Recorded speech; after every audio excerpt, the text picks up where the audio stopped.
Hello po, alas 8 ng gabi, Sunday, dito sa Cherry Hill, New Jersey. So, like I promised sa post ko na gagawa tayo ng malunggay pandesal. So, prepare ko muna yung mga gagamitin natin. And then, I will show you like step by step. Kung hindi ko maipakita, I will sasabihin ko kung paano yung ginagawa ko gumawa ng pandesal. So, gamitin natin yung dala natin na dried malunggay from the Philippines to make malunggay pandesal. If you don't like malunggay, you can omit that. Pwede mong tanggalin sa equation. The recipe would still going to be okay. Alright, so prepare. I will prepare and then I'll get right back to you guys. Okay. Gawa na po tayo. So, ito po yung ating malunggay. So, ilang stems na lang yung natitira. Hindi ko alam na wala na pala akong flour ko. Kunti na lang. So, since nagkamali ako ng time kanina sinabi, it's not 8 o'clock. It's actually almost 12. 11:45 p.m. So, because this is the only flour na meron tayo, ito na lang yung gagamitin natin. So, 1 cup.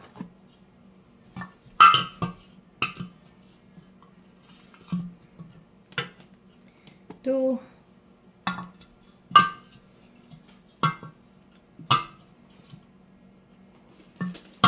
3. Dagdagan natin ng konti para maging 3. Yun. So, baba na natin yan. Okay, 2 ways to do this, guys. Pwede yung gawin with your bare hands. Of course, maghugas ng kamay, tanggalin ng mga alahas. And kung bakit, meron din po akong paggawa ng dough. But I don't want to KitchenAid. I don't want to do that. I want to do it with my bare hands. So, yan, 3 cups of flour. Oh, and then, we're probably just gonna use 1 egg. Kasi 3 cups lang naman. Yan. Tapos, napaka-importante na asin. Kasi nga po pandesal, di ba? So, sal. Now, it's up to you kung gaano mo kaalat gusto yung pandesal mo. So, with this, kung ako, with this, yung 3 cups, lalagyan ko siya ng kulang-kulang na konti. Almost there. So, 1 teaspoon. Yun ang ilalagay ko. And then, para gumana ang inyong yeast, ang yeast po is, ginagamit ko is that 1 teaspoon is to 1 cup of flour.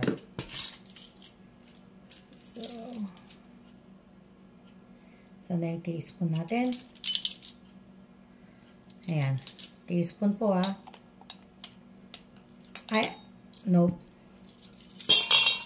Shoot, nasaan yung 1/2 teaspoon? Wala pala. Sorry. I mean, 1/2 teaspoon. 1/2 teaspoon is to 1 cup of yeast. So, since 3 cups, gagawin natin na 1/2 teaspoon. Ngayon, bakit ko siya, pwede mo siyang i-direct because ang ating yeast is quick dry. So, pwede mo namang i-test muna kung gumagana yung yeast by putting it into warm water. I-mix mo siya. Ngayon, kapag bubbles, then it's working.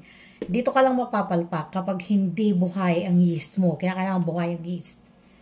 Okay, so, then, it's very important to put sugar para ma-activate yung yeast. Without sugar po, hindi gagana yung yeast natin. Now, the sugar, it's up to you kung ilan yung ilalagay mo. Kung gaano katamis mo gusto yung pandesal mo or less sugar. Let's say, for example, may mga diabetics sa family, carbohydrates na, tapos marami pang sugar, di dagdag pa. So, the sugar, you can actually control. At we have here a 1/2 cup. So, probably 1/2 cup lang ang ilalagay natin. para hindi siya masyadong matamis. Yan.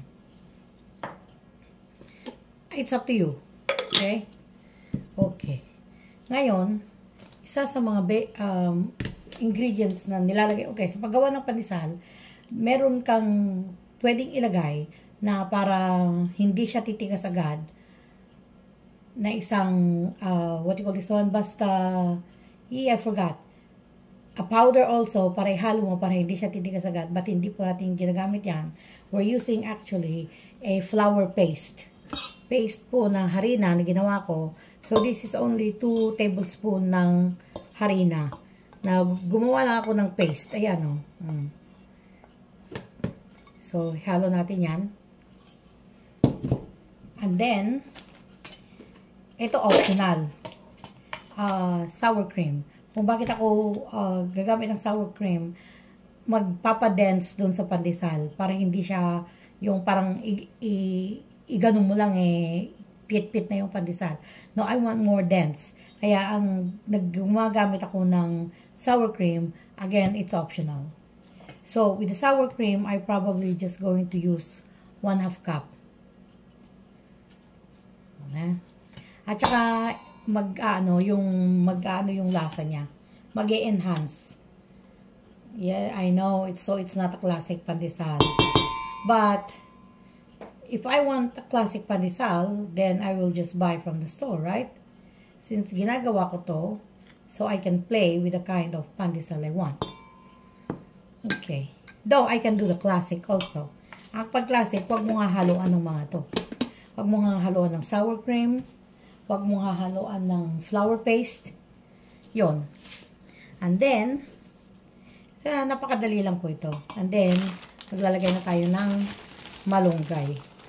So, it's up to you kung gaano mo karaming gusto. Ilagay natin yung mga nalaglag from the stem. Yan. Para talagang malunggay. Hindi yung tatlong tuldok lang na green ang makikita mo. Alright. So, ngayon, we can see kung tama na itong nilagay natin ng malunggay. Kung gaano mo ka-green gusto. So, balik mo natin to. At ibalik natin yan sa freezer. Linisan lang natin ng konti para walang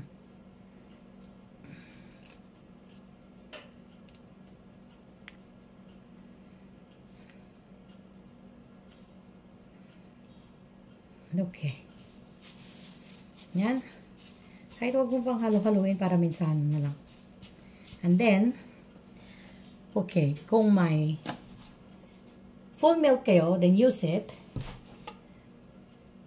But, kinakailangan ipainit mo. Kasi kung hindi siya mainit, warm. Hindi po siya mainit. Warm lang. Hindi siya pwedeng kumukulo.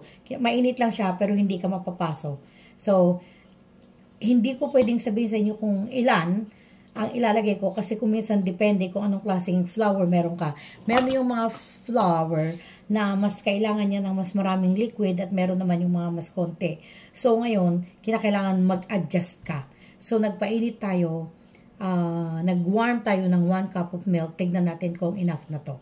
So, ganyan lang. Lagay ka ng konti. Huwag mong dadamihan. So far, naglagay na tayo ng 1/2 cup. Okay. Oh, I forgot. So, after all that pala, nakalimutan ko.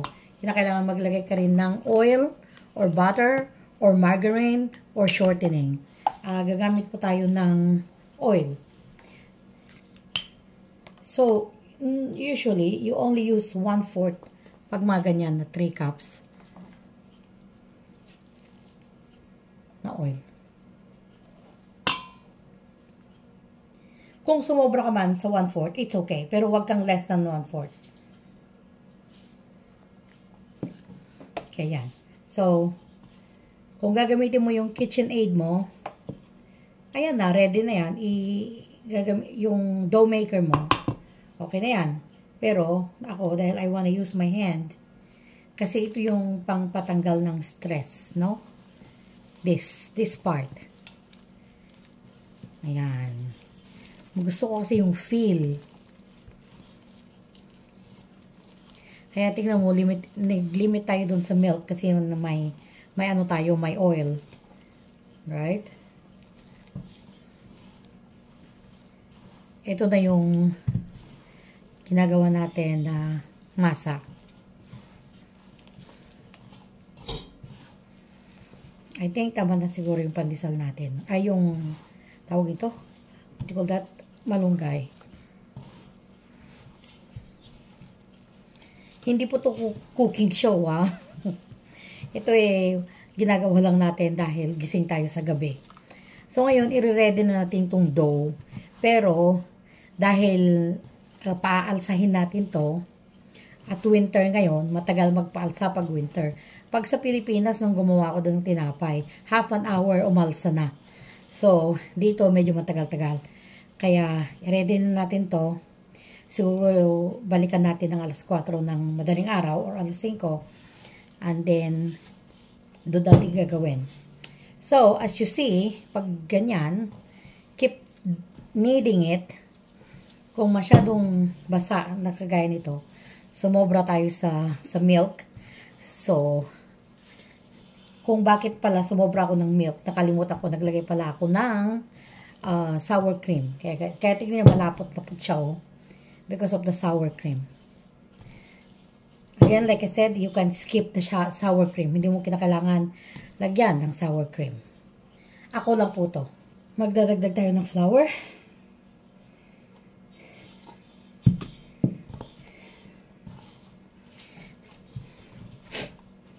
Ayan. Ayan. Ganyan lang po. See? Pull it, push it.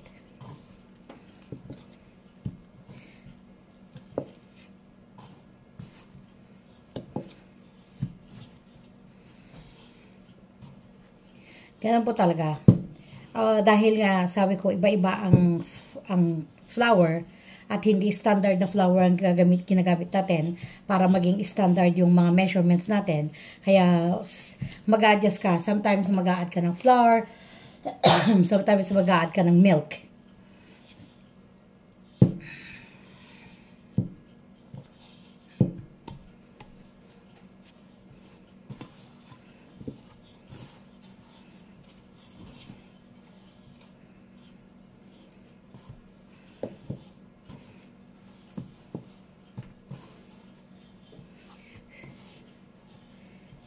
So, keep punching the dough.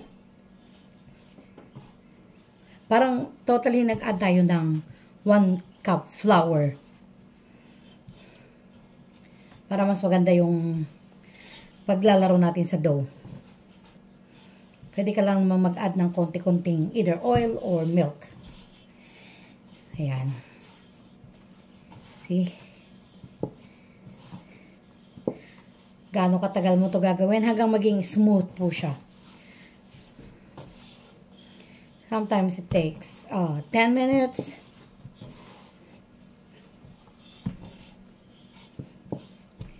Pag wala po siyang malunggay, mabilis mo tong mas smooth. Pero dahil may malunggay siya, kaya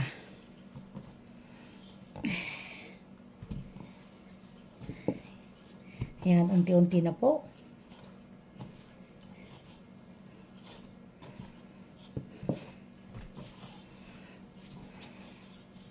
Dito ko na rin minamasa dito sa mixing bowl.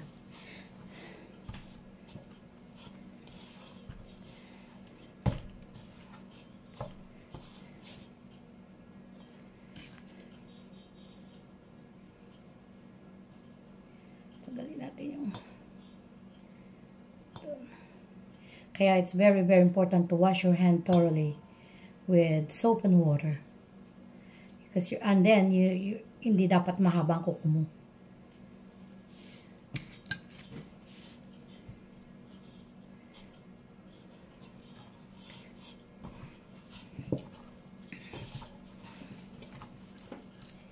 See that?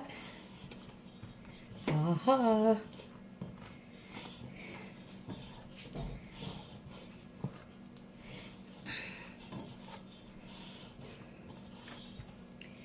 Kita mo yan.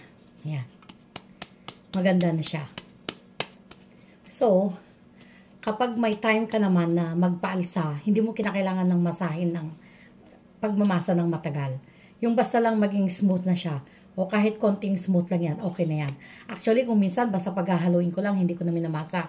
And then, hihintayin ko na lang na umalsa. Saka ko babalikan. So, yan po. Okay. So, ngayon, gagawin naman na, para hindi tayo maraming hugasan. So, ang gagawin ko, lagyan mo ng oil yung mixing bowl mo. Lagyan mo ng oil. Spread it around. Lagay mo yung minasa mo. Yan, no? Ganda na siya. Marami silang mga sinasabi kung kailan daw enough na yung pagmasa. Meron yung gagawa-gawa ka na kung ano-ano. Basta, natutuwa akong mag-bake ng mga tinapay nung COVID. Kaya, yun ang magandang naidulot ng COVID sa akin. Kasi I didn't have any choice. Gusto kong kumain ng pandesal. Gusto kong kumain ng siopaw. Walang mabilhan. Sarado mga store. Kaya, natuto akong gumawa. O, ayan po ha. Ayan, okay na po yan. Ayan. Pero kung wala kang malunggay, talagang dapat smooth na smooth yan. Okay. Since nilagyan natin to ng oil, yung oil tutulong din na mag-alsa. So, paikot lang natin yung oil na ganyan. Okay.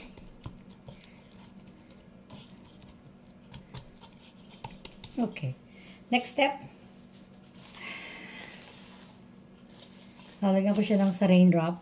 Kung wala kang saran wrap, okay lang. Then, lagyan mo ng yan. And then, iwanan mo na siya. Pag sa Pilipinas, iwanan mo na lang dyan. Balikan mo like 30-45 minutes, so 1 hour, umalsa na yan. Ngayon, dahil winter dito at malamig, lalagay po natin to sa loob ng oven. Kasi yun, medyo warm ng konti yung oven. In total ng 3 to 4 cups na yun, 1/2 lang na milk ang nagamit natin. Pero pag yung Kingsford na flour, mas marami siyang kailangan ng oil. Alright, babalikan ko po kayo kapag umalsa na yung ating ginawang pandesal dough. Ayan. 6 o'clock in the morning. Ito na siya. Nag-double in size.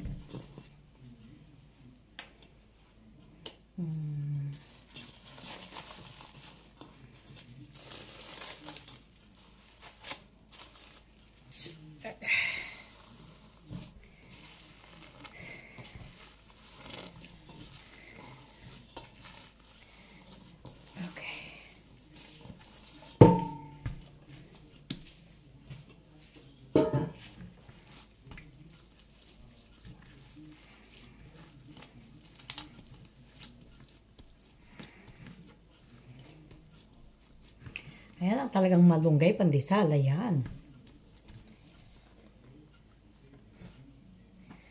Okay. Na may sasabihin ako sa inyo, ha? Wait. So, ito na.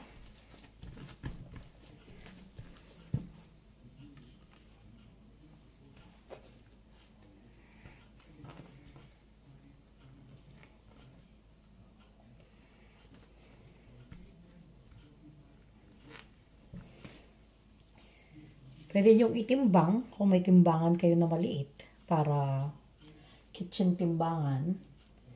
Pero ano-ano na lang tayo. Okay. At this stage, kung gusto mo maglagay ng cheese sa loob o ano man na gusto mong ilagay, pwede na. The only bad thing is that ito lang ang available na cheese ko dito sa bahay. So, gusto mo ng cheddar. Yan, kung gusto mo lagyan ng cheese ha. And so, after mo binuo, natin mo. Lagay ka ng cheese.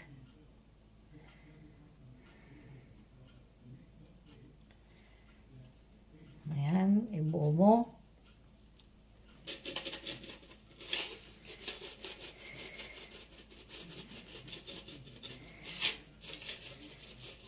Ito pala yung ginagamit ko for Spanish bread. Okay, so after mo nabuo yan, And then roll it. And then ilagay mo sa baking sheet mo. Ayan.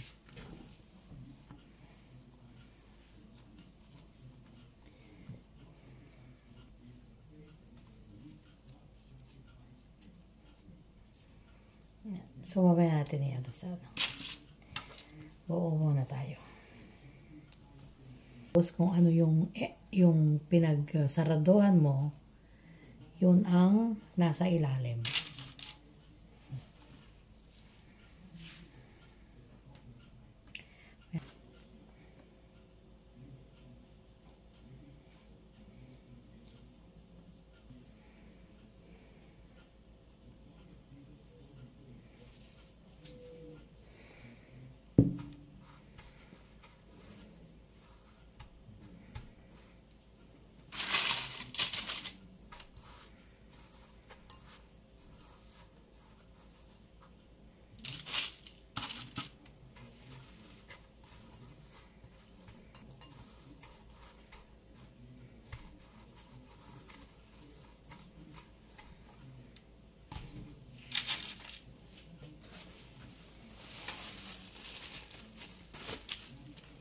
Okay, mag-rest siya. We have to rest it.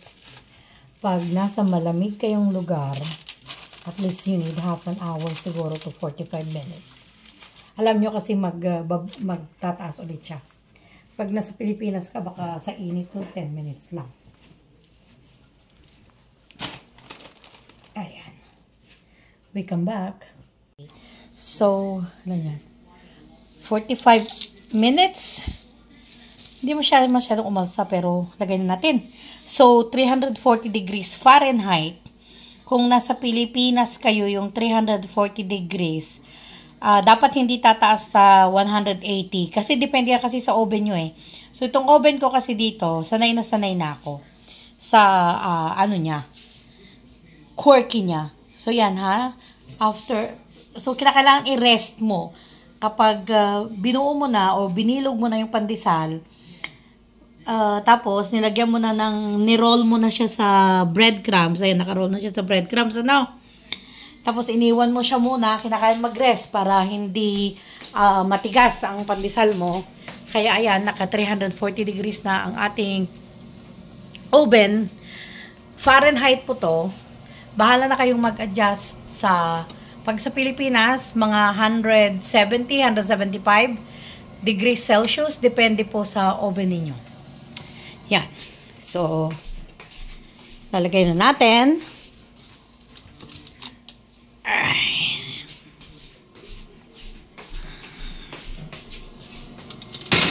Yan. Yan ha. So, usually, ginagawa ko ng cooking time. Lagay natin ng 20... Siguro mga 22 minutes. 21-22 minutes yan eh. Pero, kasi pwede lang naman tayo mag-add ng time. So, 22 minutes muna. Kasi baka mamaya, masobrahan sa luto, masunog. Ayan. So, wait po natin ng 22 minutes. We'll be back. Tumutunog ng ating oven. Ayan. Tapos,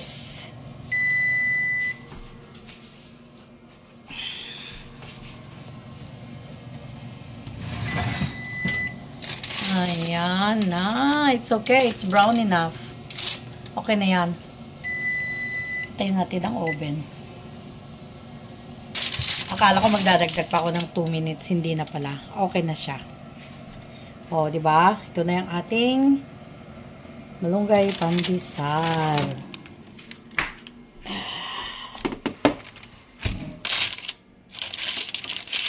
Oh. Ayan yung likod niya. Oh. Yan ang ating malunggay pandesal.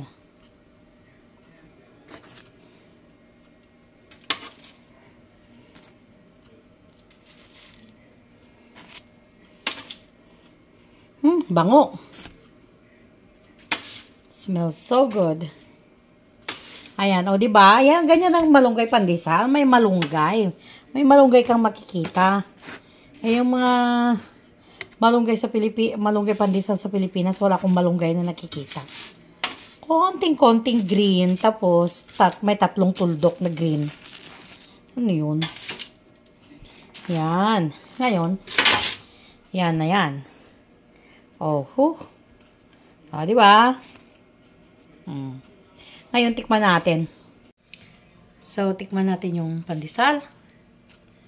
Mainit pa, pero titikman lang natin.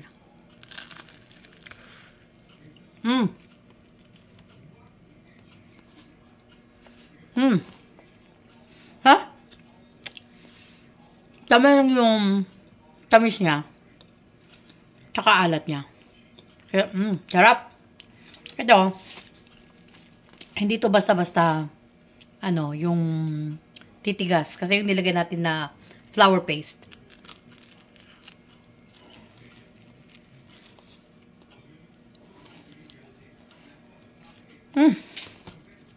Delicious. Paki-like naman po, paki-share. Thank you.